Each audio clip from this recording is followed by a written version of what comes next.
mail-in voting that just was revealed, just the news.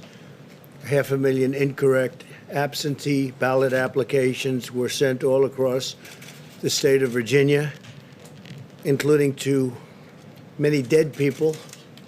This was an unprecedented mailing flub that's heightened concerns about the integrity of expanding mail-in voting and mail-in voting efforts. It's a disaster. All over Virginia, 500,000 votes. So that's something you have to think about. We don't want to have a rigged election. I know that. And you have to be very careful when you mention, as you constantly do, Russia, or you mention China, or you mention Iran, or others that attack our election system. And when you have this mail-in voting, it's very susceptible. It's something that can be easily attacked by foreign countries and by, frankly, Democrats and by Republicans. And I think that it's something you have to start thinking about very seriously. Our system's not equipped for it. The post office is not equipped for it. And people should vote like they did in World War I and World War II. And your numbers will be, in 90 days or less, your numbers will be very good, I think, much better on the coronavirus or the China virus. But it's something you have to look at and say, this is just crazy. This just came out, 500,000 incorrect ballot applications sent all over the state of Virginia to many people that weren't living. They had some sent to pets, dogs. This is what we're going to get into, and it's going to be a disaster. And it's going to be thought of very poorly. It's going to hurt our country.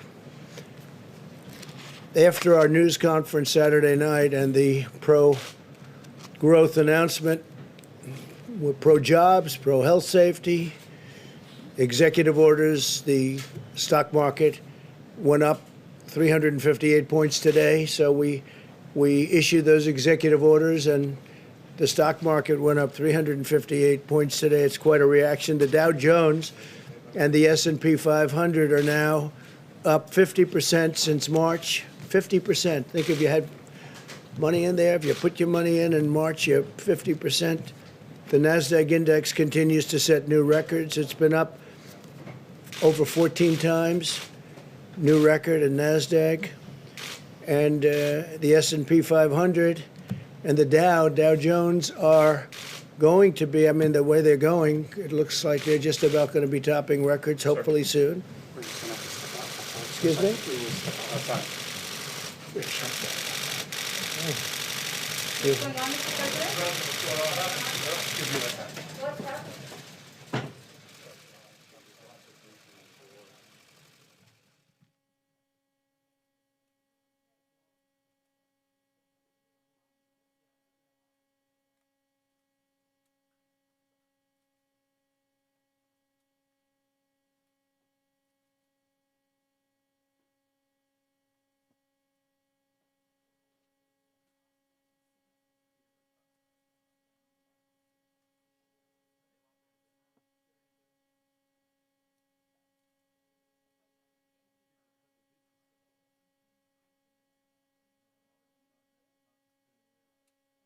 And seems to be very well under control. I'd like to thank the Secret Service for doing their always quick and very effective work. But there was an actual shooting, and somebody's been taken to the hospital. I don't know the condition of the person. It seems that the person was shot by Secret Service. So we'll see what happens. And yeah, did you have something? No, there are no details. We just found out just now. It was outside of the White House, this area right over here. And they'll have details for you in a little while. Somebody is taken to the hospital. It seems that the shooting was done by law enforcement at that person, at the suspect. It was the suspect who was shot. And this just took place. A couple of people outside I noticed a man named John Roberts, who you know very well. Yes. He reported that he heard shots. He was outside and he heard 2 shots. Mr. President, was this, I had, is yes, this Mr. a President, I threat heard. towards you, sir? We don't know yet. We don't know. They're going to find Do you that know if the out. individual said anything, sir, mentioned don't your know that name, yet, anything no. like that? And We you don't can know that confirm yet. It was the Secret Service that did shoot this It suspect? seems to be, yeah. It seems to It be. seems- Where were you taken, Mr. President? Were you taken to the bunker? No, we're taking just out over to the Oval Office. What did the Secret Service What did tell they you tell while you you so were far? outside of the room? Just told me when he came up, you pretty much saw it like I did. He said, "Sir, could you please come with me?" So you were surprised. I was surprised also. I think it's probably pretty unusual, but very, very professional people. They do a fantastic job, as you know. So it seems to me, it seems to be from what I was said, there was a shooting. It was law enforcement shot someone, seems to be the suspect, and the suspect is now on the way to the hospital. I can't tell you the condition of the suspect. There was nobody else injured. There was no other law enforcement injured. And I just want to, we'll get on to the press conference, but I do want to thank Secret Service. They are fantastic. The job they do, from what I understand, the answer is yes. He was armed, Mr. President? That's what I understand. I don't know. You'll have to ask them. With what type of weapon? I don't know that, Was no. it a male or a female I suspect? don't know. You'll have to get, they'll have a detailed, maybe a briefing for you outside later. Did they say anything against you personally, Mr. I don't President? know. I didn't ask that question. Was he It might not have had anything to do with me. It might have been something else, but it was on the outside of the premises. The wall, as you know, the fencing, especially the new fencing that they put up, is very powerful.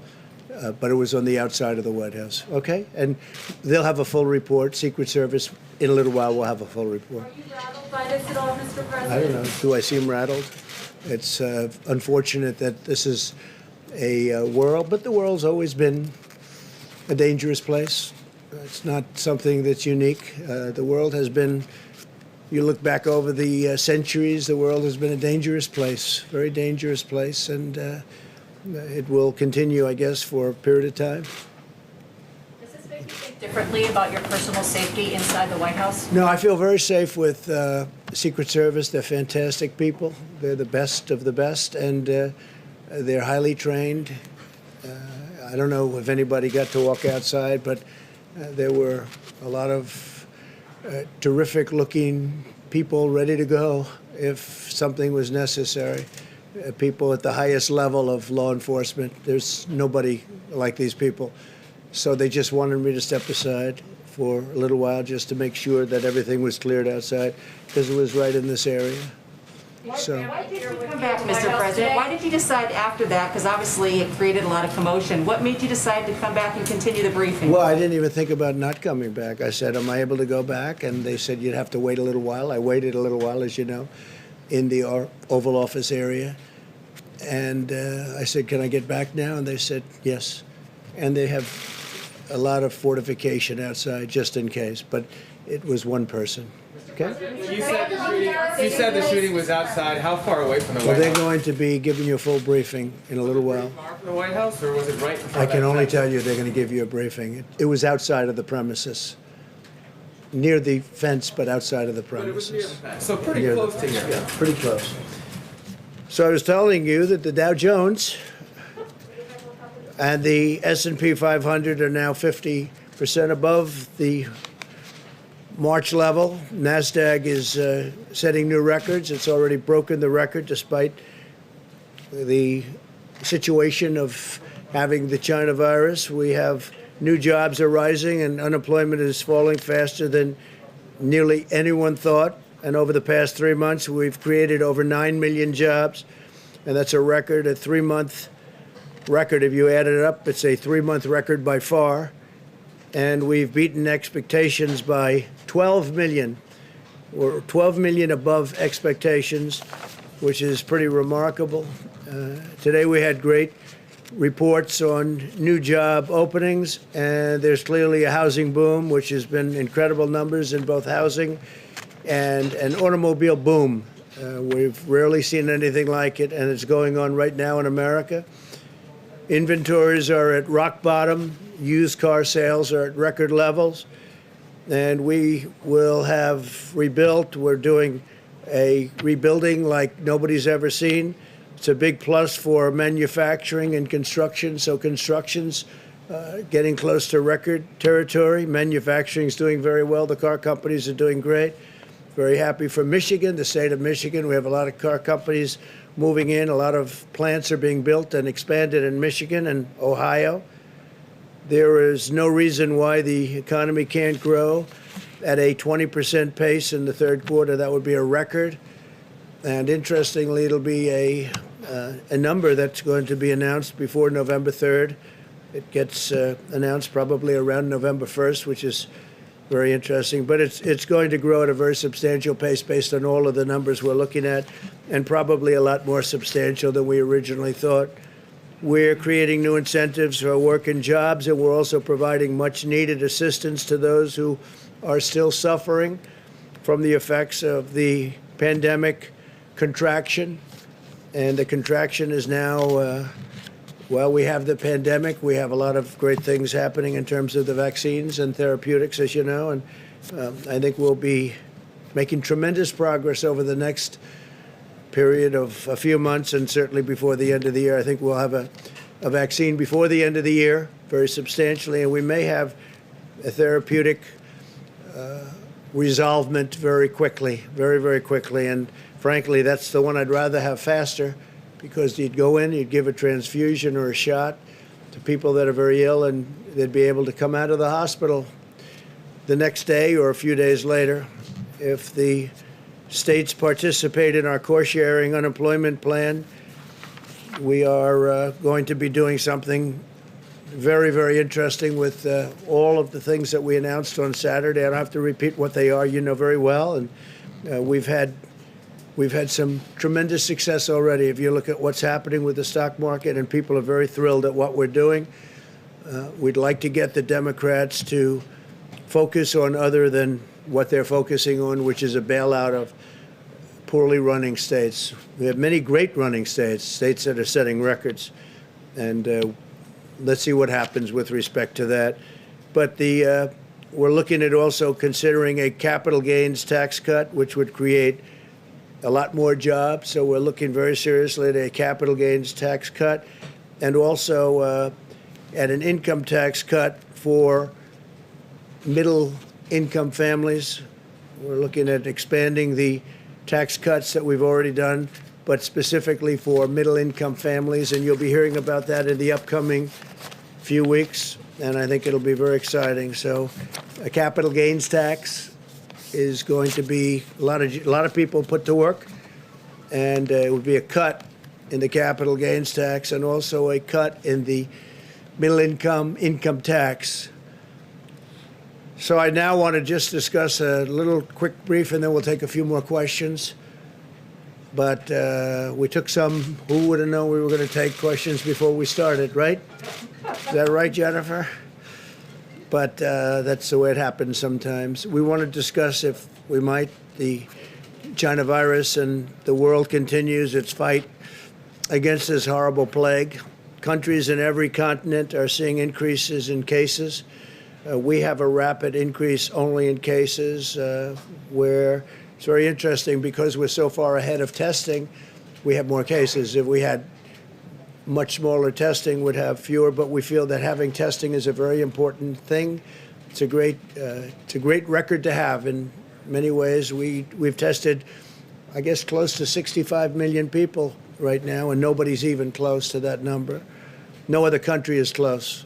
India would be second at 11 million, and they have 1.5 billion people.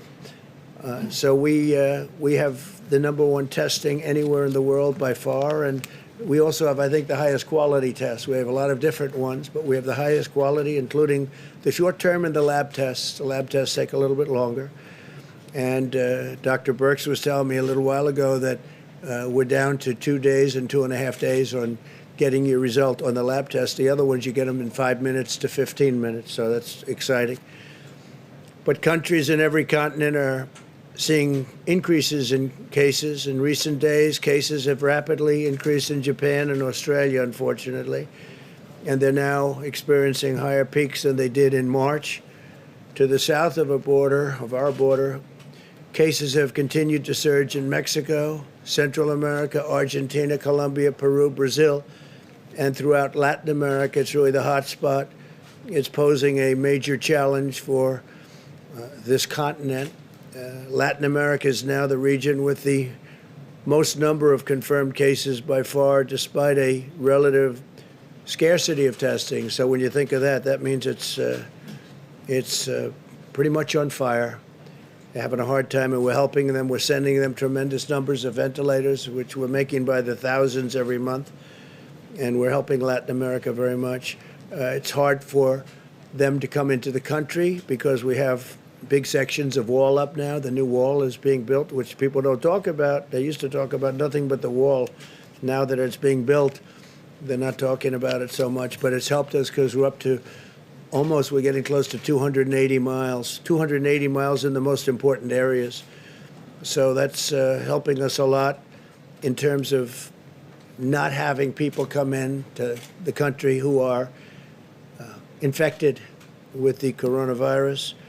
This global trend underscores the persistence of the virus, including in nations that apply the strictest and most punishing lockdowns. You have nations that are really tough on the lockdowns, and they're getting hit very hard. That's why my administration is pursuing a science-based approach that protects the most vulnerable, preserves hospital capacity, and focuses on the delivery and development of treatments and ultimately the vaccine. I feel strongly that we will have a vaccine by the end of the year, and it'll be put in service maybe even as we get it, because we're all set militarily. We're using our military to distribute the vaccine. And logistically, there's nobody like this group of people. I meet with them a lot, and they're ready to go. As soon as they have it, they'll be going. But more importantly, the therapeutics, as I said, I think the therapeutics could be great. Initially speaking, I think that would be, if I had my choice. But you're going to have them both. You're going to have them both. You're going to have them both very soon, too. At the same time, we urge all Americans to apply common sense mitigation. You all know what that mitigation is. Everybody knows it by heart now. Nearly half of all of the deaths from the China virus in the United States have occurred in nursing homes and long-term care facilities. That's why we have delivered funding, equipment, and rapid testing to our nation's nursing homes to protect those at high risk. We're very focused on nursing homes and senior citizens areas. Anywhere that we have senior citizens, we're very, very focused. We've delivered over 1,800 rapid point-of-care testing devices. Those are very quick, and shipped over 700,000 tests to nursing homes. The nursing homes are being protected like never before. The United States faces a unique range of challenges that requires our constant vigilance. America has the largest at-risk population of any developed country. By far, 1.5 million residents of nursing homes, about 5 times that of the United Kingdom and other European countries. Our country also has a higher prevalence of underlying conditions that this virus targets, yet we have fewer deaths per capita than the United Kingdom and most other peer nations in Western Europe. So that's an important, we have fewer deaths per capita than the United Kingdom and most other nations in Western Europe, and heading for even stronger numbers. But one person is too much as far as I'm concerned. Should have never been allowed to happen. Should have never been allowed to escape China. Nationwide, we continue to see encouraging signs. In the last 7 days, nationwide cases declined by 14%. Hospitalizations decreased by 7%. Fatalities decreased by 9%. Arizona and Florida are improving rapidly, with fewer patients coming to emergency rooms by far, as well as decreasing cases, decreasing fatalities, and expected and expanded hospital capacities. So we have an expanded hospital capacity. It's pretty dramatic when you look at it, meaning we have more room should we need it. So a lot of tremendous work has been done. In Texas, likewise, the number of patients going to emergency rooms has dropped from July by more than 2/3. That's a lot. Nevertheless, we continue to monitor Texas very closely. Terrific governor, terrific people working on that whole situation in Texas, especially at its test positivity rate which rose over 20% this weekend. Overall, cases in Texas are coming down and have stabilized in the border counties. That's, again, where you have the wall and you're next to, in some cases, the wall. In some cases, you'll have it very shortly. You'll have it all built within a number of months. But those areas were hit very hard, and there are likely cases from Mexico that come in, back and forth from the border. They come in legally. As doctors have found more effective ways to treat patients, the fatality rate continues to improve. Texas has 1/6 the fatality rate of New York and New Jersey that they had in April. And if you look at New York and New Jersey, they work very, very hard, but very heavy density, and there are a lot of different kinds of difficulty. The fatality rates in Florida and Arizona are between 25 and 33% of the peak rates of New York and New Jersey. Again, different climate, a different grouping, different density, tremendously different density. In California, the situation is starting to stabilize and improve throughout the major metropolitan areas. Statewide, hospitalizations continue to decline very substantially, with about 20% fewer inpatients now than on July 21st. California is starting to really show signs of correcting. We're monitoring regions with increasing cases, including Boston, Chicago, and the Midwest, and we're monitoring them very, very strongly and very, very hard. I do want to say that I think at the end of a fairly short period of time, you're going to be in very, very good shape all over our country. Every loss of life is tragic, and all nations must work together to defeat this horrible virus.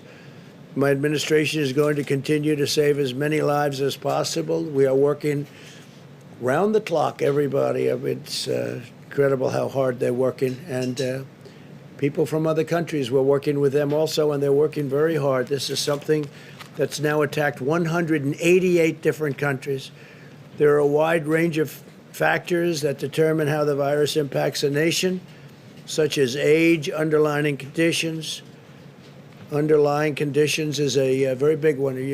If you're sick in any way, if especially they say heart and diabetes, that's not a good thing to have. If you're going to have this, if you're going to catch it, so we're trying to protect especially those people that have problems with their heart or diabetes and levels of pre-existing immunity resulting from past exposure to other viruses, which happens. We must stop politicizing the virus and instead be united in our condemnation of how this virus came to America, how this virus came to the world, and we're going to figure it out, and we're going to find out, and we're very angry about it. On the therapeutics and vaccine updates, 3 vaccine candidates are currently in phase 3 clinical trials, something that would have been impossible under the previous administration or any other administration. And several others are showing considerable promise. We have great companies, very well-known companies. I think everyone in this room would know these companies, but they're the biggest and the best in the world. And we're working with other foreign companies and countries that have been really working very closely with us. We're trading. We're not looking to do anything but come up with the answer, and we really don't. We don't care. We want to come up with the answer. If it's one of ours or one of theirs, it's okay. We have to come up with the answer, and we're very close to getting it. Some people think we have it. We may have it. We have the best scientists in the world racing to develop a safe vaccine that will end this pandemic, save millions of lives, and that's millions of lives all over the world, and end the harm inflicted by this virus to our society and to all other nations. Last week, the NIH began a clinical trial of remdesivir paired with another approved antiviral drug and anti-inflammatory drug.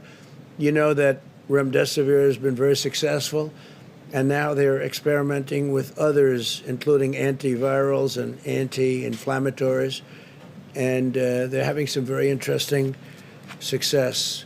We've secured enough remdesivir to treat over 650,000 patients. On Saturday, I took executive action in its signing to save American jobs and support American workers. I signed directives to give a payroll tax holiday with the understanding that after the election, on the assumption that it would be victorious for an administration that's done a great job, we will be ending that tax, we'll be terminating that tax. On the other hand, the other group wants to raise taxes, and they may want to leave it where you pay it. But the payroll tax is a big deal for people. It's a tremendous saving for people, and we're going to be doing it, and we intend to terminate it at the end of the appropriate period of time. It's for those making less than $100,000 through the end of 2020 to provide an extra $400 per week, also in unemployment benefits, and to extend the freeze on home evictions. We want to extend the freeze so people aren't evicted. It's not their fault that the virus came from China. It's China's fault. And to suspend payments on student loans through the end of the year and then beyond. And again, you know, they're paying interest on loans, and they're not allowed to go to their college. So we're going to suspend payments on student loans through the end of the year, and then another extension most likely, because it's not fair to the students to have to pay when the colleges aren't doing the job of getting open. And I think probably many of them could be open. So I want to thank you all. I'm sorry for the disturbance before. Things happen, and if you'd like, we'll take a few questions. Yeah. Thank you, Mr. President. I appreciate it. Haley said earlier today that you've been working around the clock, so there's no delay to get these enhancement unemployment payments to Americans. Yeah. Can you give me your timetable? Are we talking next week, 2 weeks, a month? Steve, what do you think? Within the next week or two, you think the states will be able to execute? So, Mr. Secretary, you're saying when? I think within the next week or two, most of the states will be able to execute. Got it. And By the most way, of the the states. gentleman, you know everybody, you know Russell, you know, but this is Scott Atlas. Do you know that, right? Scott is a very famous man who's also very highly respected, Stanford, and he's working with us and will be working with us on the coronavirus. And he has many great ideas, and he thinks what we've done is really good, and now we'll take it to a new level. And so it's great to have Scott working along with us, and we appreciate it very much, Scott. Thank you very much. Really terrific. We've had some great discussions. To follow up on that, Mr. President, if you don't mind, you mentioned the states. Have all the governors signed on to this? We just had a meeting with the governors, and they were very anxious to get money for the people in their states. And if they, depending on the state, we have the right to do what we want to do. We can terminate the 25%, or we don't have to do that. So we'll see what it is. Depends on the individual state. But a lot of money will be going to a lot of people very quickly. And I've instructed the Secretary of the Treasury to move as quickly as he can, right? So we'll get it done. Yeah, please. I have a question about coronavirus, but I wanted to just ask you to be clear on the incident outside. There's a fairly significant perimeter around the White House. Does it concern you at all that someone who is armed was able to get so close that you needed to be removed from the briefing room? Well, I don't know if he was close or not, he or she. I don't know if it was a he or she. But I have such confidence in these people. They're so good. And I don't think the person breached anything. It was on the outside ground. So I don't believe anything was breached. I asked that question. So they were relatively far away. On coronavirus, 97,000 children tested positive for coronavirus in the last 2 weeks in July, according to the American Academy of Pediatrics. Does that give you any pause about schools reopening for in-person learning? Because they may have, as you would call it, a case, it may be a case, but it's also a case where there's a tiny fraction of death, tiny fraction. And they get better very quickly. Yeah, they may have it for a short period of time, but as you know, the seriousness of it in terms of what it leads to is extraordinarily small, very, very much less than 1%. So do you still Jonathan, believe that children are essentially immune? Yeah, I think that for the most part they do very well. I mean, they don't get very sick. They don't catch it easily. They don't get very sick. And according to the people that I've spoken to, they don't transport it or transfer it to other people, or certainly not very easily. So, yeah, I think schools have to open. We want to get our economy going. We have incredible numbers despite this. If we could get this going, I think it's a very important thing for the economy to get the schools going. Jonathan, go ahead. Thank you, Mr. President. In Ohio a few days ago, you said, I'll quote, Joe Biden has hurt God. He's against God.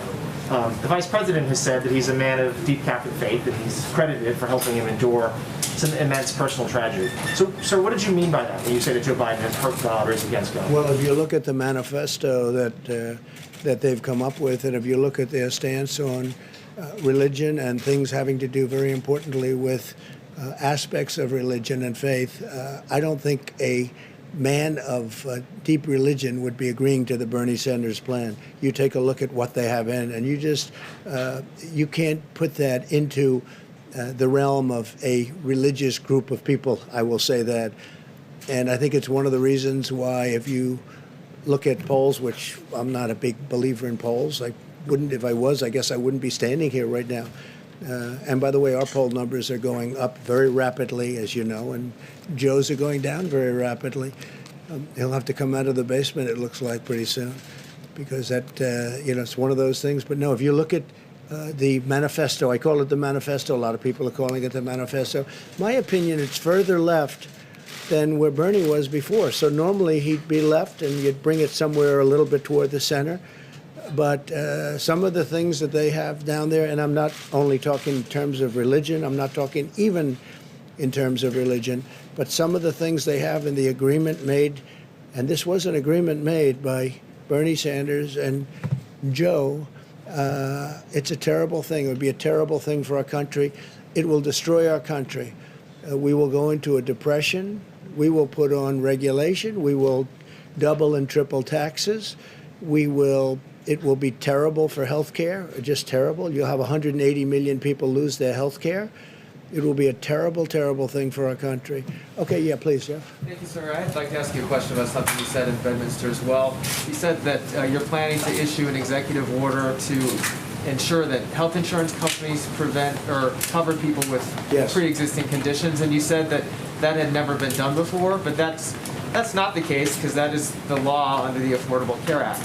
So my question is, why do you need to issue an executive order for law that is already existing? But I didn't say. I said as an executive order. As you said as an executive order. It hasn't been done before. We want to be able to assure people that pre-existing condition is always taken care of. As you know, we've done tremendous things having to do with the individual mandate. We got rid of the individual mandate from Obamacare, which really ended Obamacare as it would be officially known, because the individual mandate was the biggest part. It was also the most unpopular part, where you pay for a terrible privilege of overpaying for insurance. You pay not to have to pay for your health care. And that was a disaster for people and a very unpopular. That was called the individual mandate, and we terminated that and officially terminated that. And that was something that we have been given thanks for by many, many people. But the individual mandate will always be with us. The individual mandate termination will always be. They can't start it up. In fact, I don't even believe, you'll have to tell me, I don't believe it's been challenged when we ended it. And pre-existing conditions, the Republicans are 100% there. And I'll be issuing at some point in the not-too-distant future a very strong statement on that, probably in the form of an executive order. Why do you need, sir, to do an executive order if it's already a part of existing Just a double law? safety net, and just to let people know that the Republicans are totally, strongly in favor of pre-existing condition, taking care of people with pre-existing conditions. It's a signal to people. It's a second platform. We have pre-existing conditions will be taken care of 100% by Republicans and the Republican Party.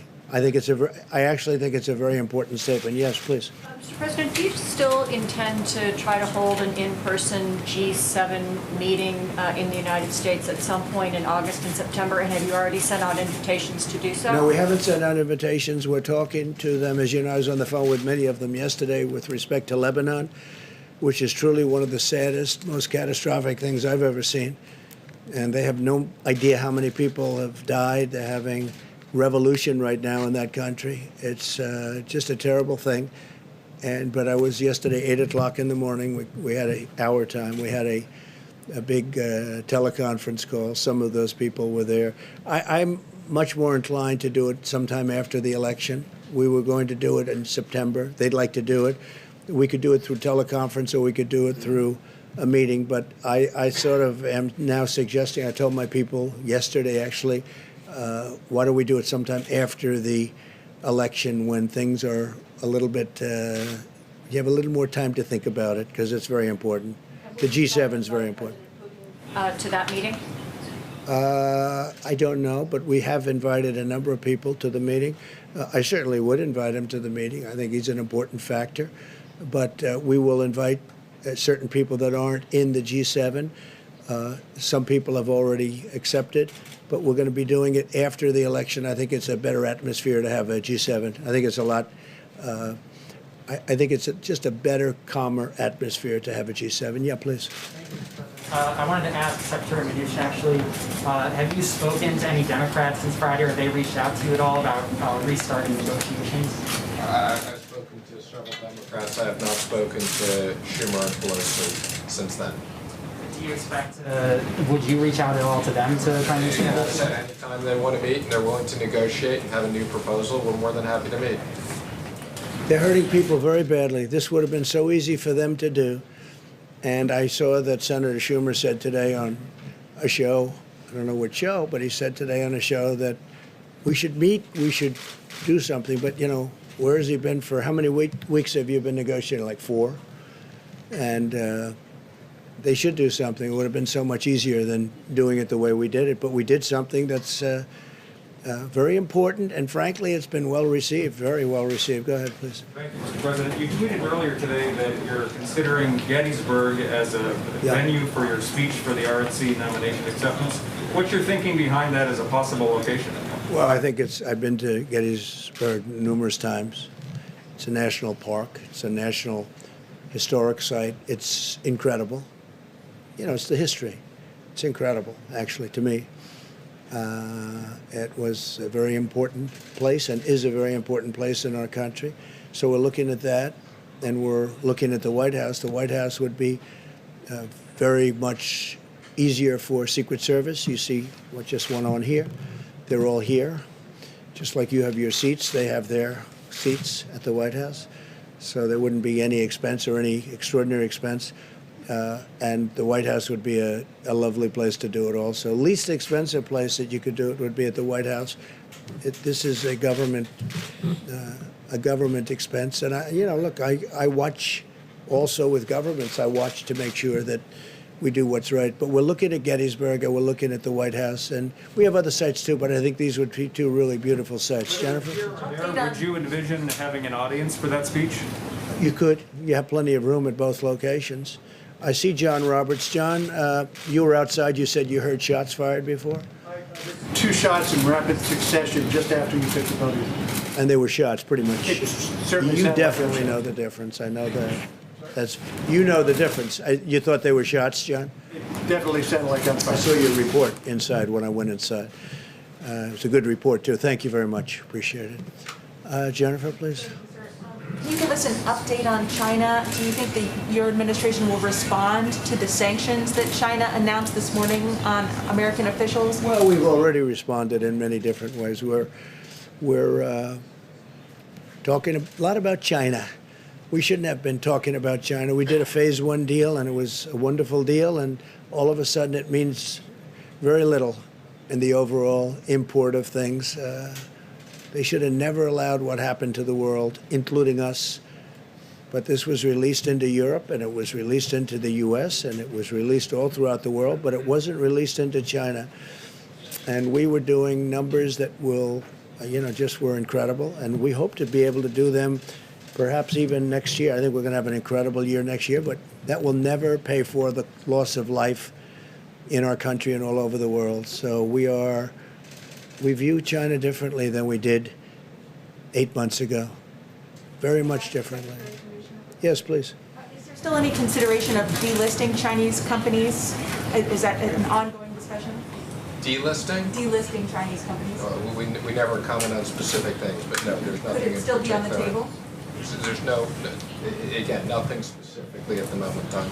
Are you talking about delisting? From the US Companies stock on the exchange? exchange? Yes. Oh, I'm sorry. Yeah, so just to be clear, we did make the recommendation, and the SEC will be putting out, that yes, as of the end of next year, if they do not fully comply, and that's Chinese companies, any other companies, they all have to comply with the same exact accounting, or they will be delisted on the exchanges. I thought you meant Also- sanctions. I was confused when you said delisted. And Jennifer, we're also talking on the WTO, the World Trade Organization. China's treated much differently than we are.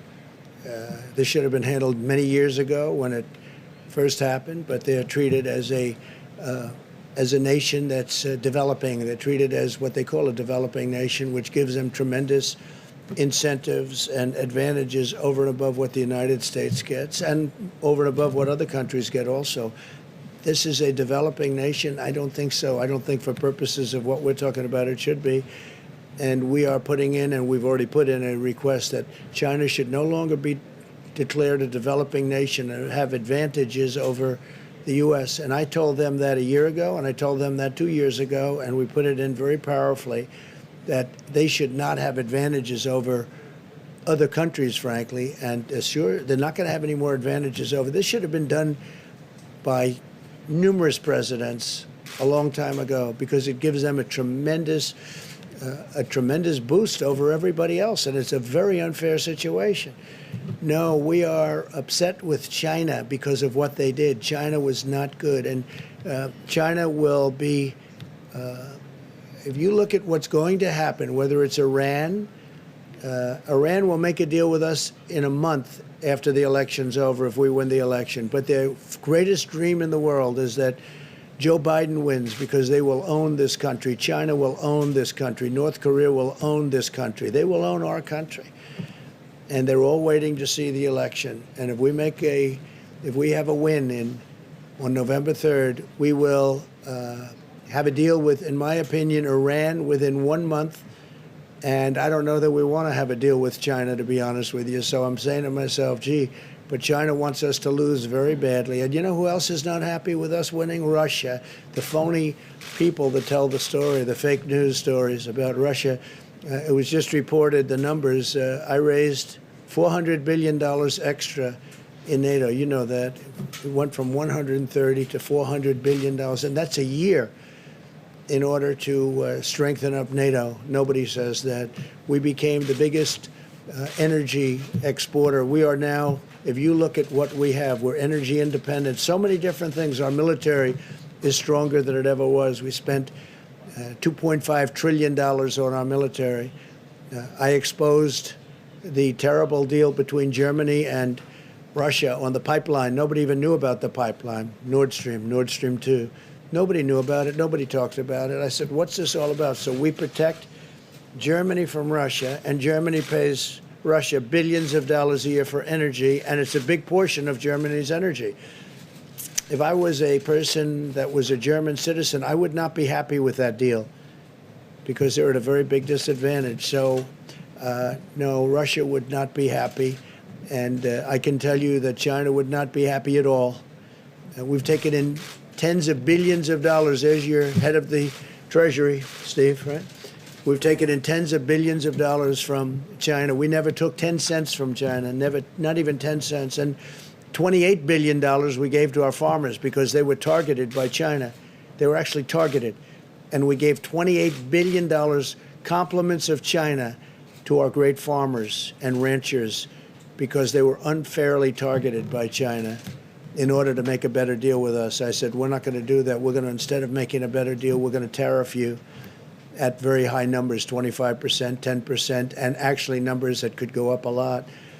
And we had a lot of money left over after giving the $28 billion to the farmers and ranchers and some others, frankly. We had many, many billions of dollars left over, and we're still receiving that money. Even though we made the deal, we're still receiving that money. So if we win the election, we'll have deals with a lot of countries very fast. They're just waiting to see who wins because they are hoping that Joe Biden wins, Sleepy Joe. And if he wins, you know what's going to happen? China will own us.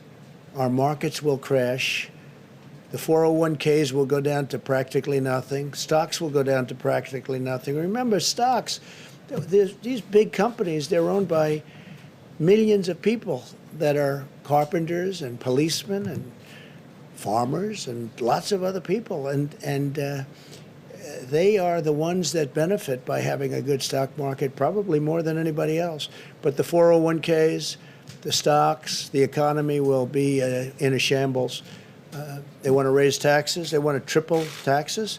They want to raise the corporate tax, but they want to raise all taxes. Ultimately, they can't pay for what they want to do anyway. And what they're going to do is destroy your health care and destroy so many other things. We're going to have 180 million people that are so happy with their private health care, they're going to lose it under this crazy plan that these people are proposing. So you will have a crash like you've never seen before. And I've been very good at predicting these things. Yeah, please, go ahead. Thank you, Mr. President. You just mentioned President Putin and the possibility of inviting him here because he's important.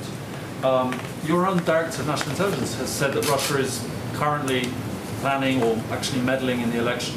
Have you raised that directly with Putin ever? They said China, Russia, Iran, and probably others.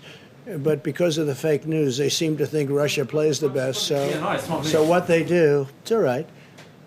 Well, I'm just saying the way the politicians look. The other day, they said the three countries. They said China and Russia and Iran. And some reporter got up and said, Russia is meddling. I said, well, didn't it mention China and Iran? Why didn't you mention them too?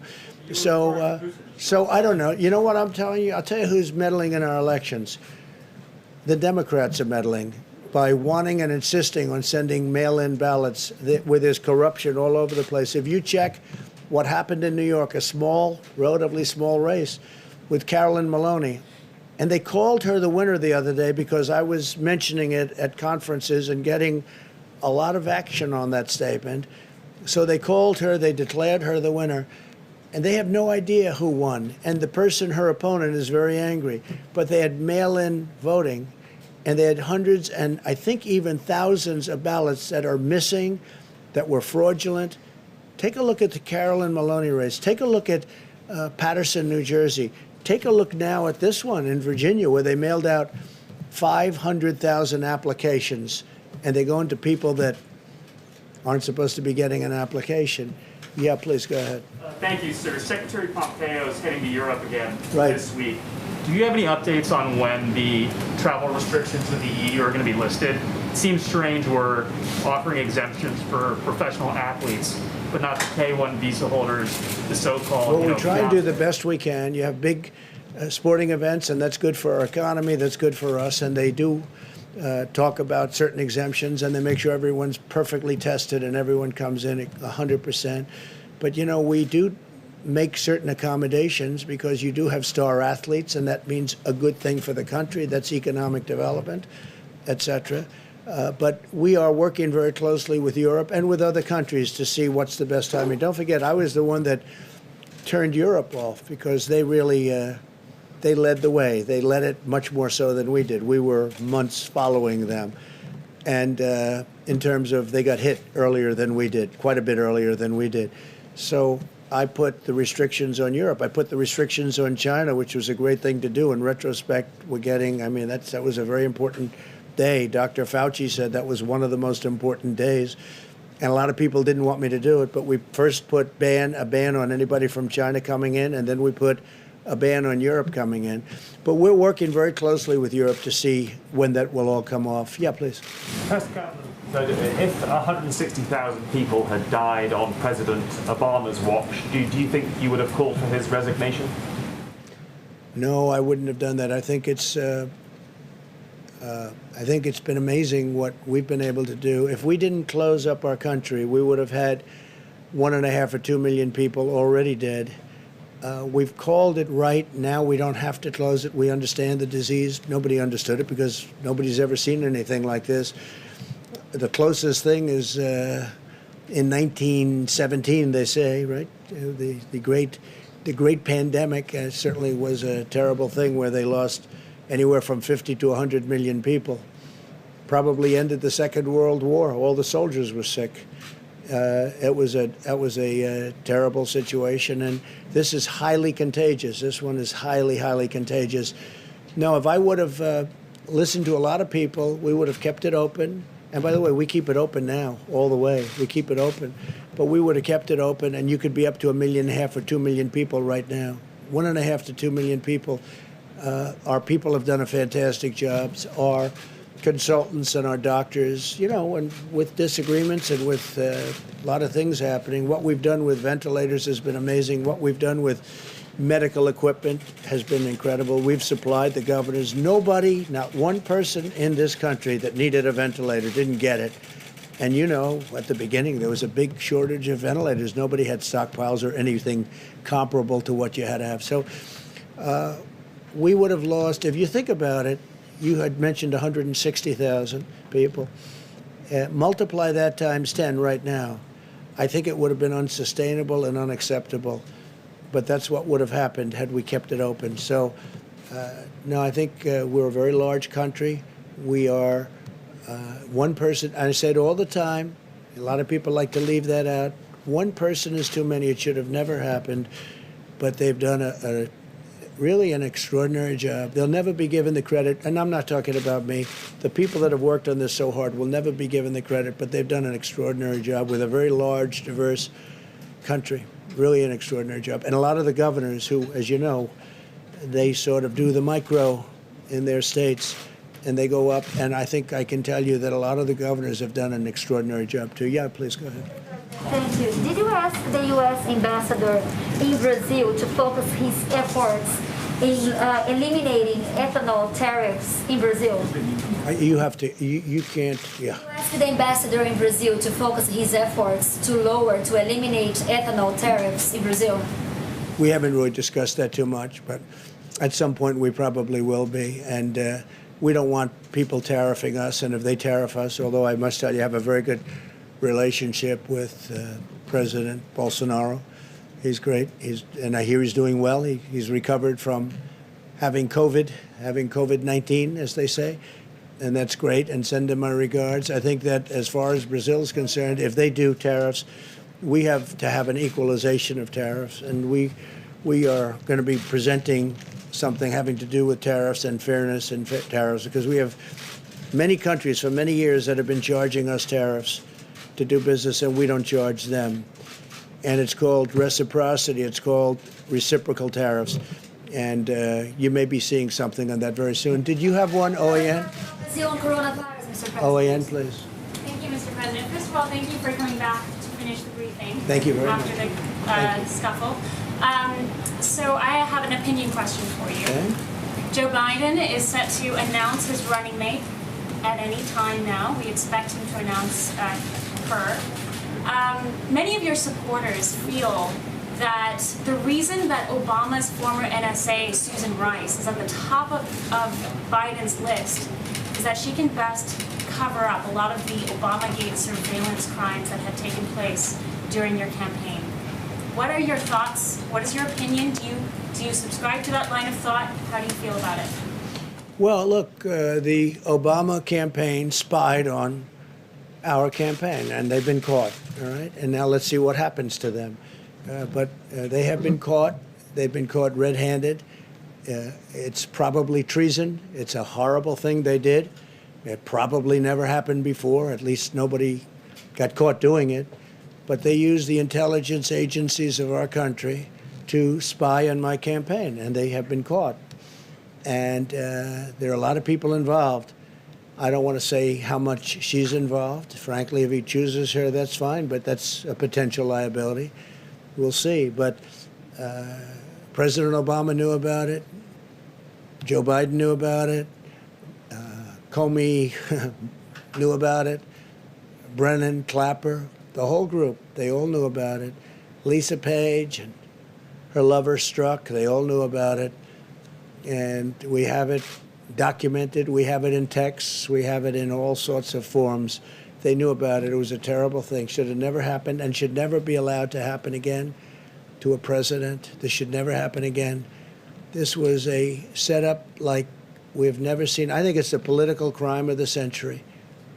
And they've been caught. So let's see what happens to them all. Thank you very much. Thank you. Thank you.